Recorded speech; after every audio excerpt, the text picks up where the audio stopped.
Okay, good day mga ka-airsoft, good day mga ka-bigman. Hello po, episode 20 po of our Mabilisan Vlog.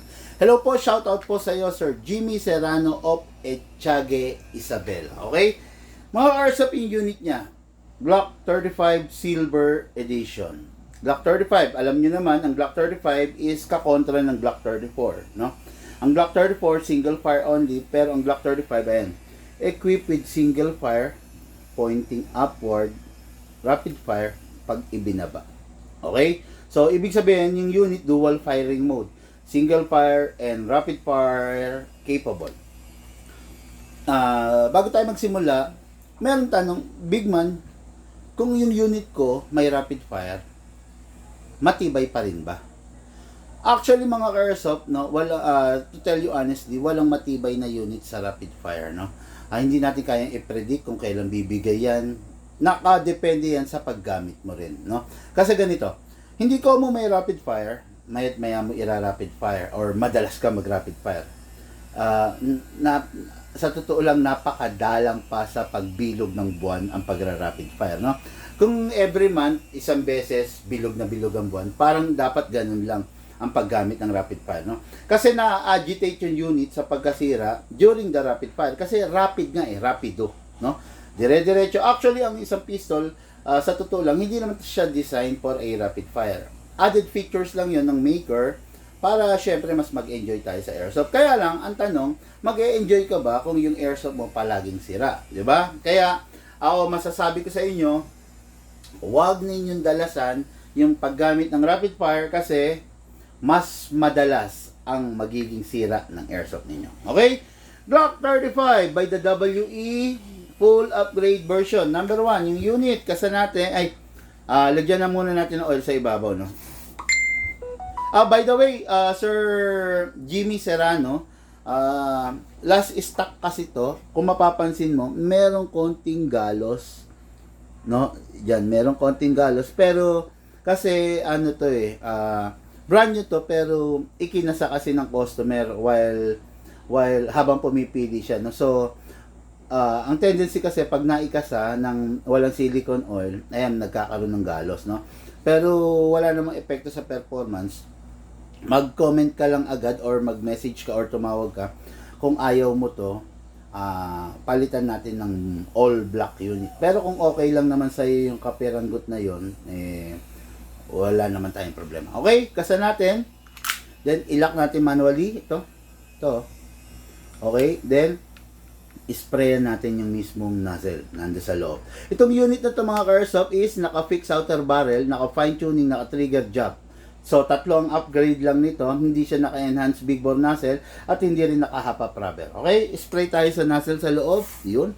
Tapos syempre magazine. Okay, press the valve to. Pindutin ng valve para mag-open para yung oil na ilalagay natin papasok. Spray. After that, dito rin sa ilalim spray.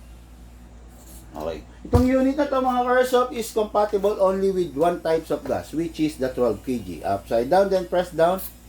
1, 2. Oops, parang may leak 1, 2. Okay. Ano lang. Akala ko lang yun. Okay. Ngayon, bala, maglalagay tayo. Atakin natin to pababa. To. Then place your right thumb here. All the way. Dito po ilalagay yung bala. Maximum rounds na pwede mong ilagay ay 27, pero ang recommended ko lang is 20 to 23 para yung spring mo nakakapaglaro pa rin para hindi siya na-stress. Pump lang po. Okay? Yan. After that mga ka-airsoft, ganyan na naging resulta ng paglalagay natin. Kalugin lang natin sideways para umalign yung bala. Yan. Okay? Dapat walang bungi para mas maganda ang magiging paglalaro natin, no?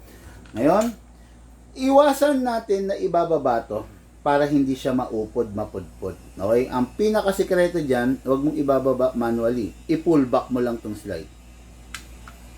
Okay, nakita nyo naman, automatic bumaba, di ba? Ngayon, pasok natin. Pasok. Kasa. Ready to fire.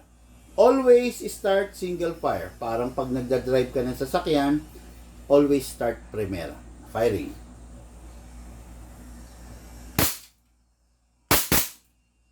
Kita nyo naman. ira-rapid fire natin siya mga ka-airsoft, ha? Rapid fire.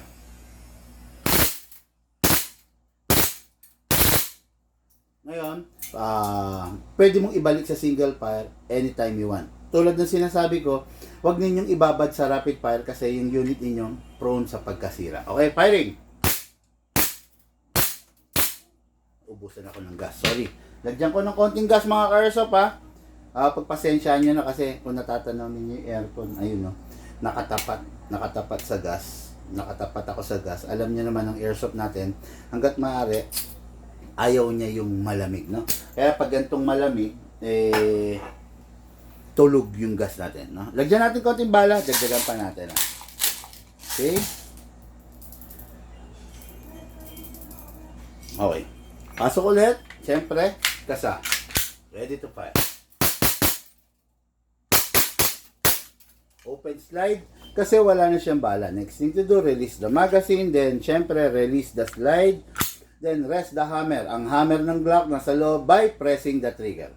Tapos, always mga ka-airsoft, ibabalik siya sa single fire. Huwag mong hayaan na nakatabi na naka-rapid fire kasi baka biglang maiputok mo, rapid agad yon. So, mape-pwersa lalo yung hammer assembly ng airsoft mo, imbis na single fire, magra-rapid fire siya. Okay? So, ingatan natin yung unit natin. Pag itatabi na, make sure walang lamang bala sa loob at dapat wala pong lamang hangin. Okay? Pag tatabi mo matagal na panahon. It's either iputok mo, pak, para maubos yung hangin, or press the valve para sumingaw. Okay. So, pag wala ng hangin, wala ng bala, pwede nang itabi, safe nang itabi yung unit. Okay? Mga ka-airsoft, maraming salamat po sa inyong lahat.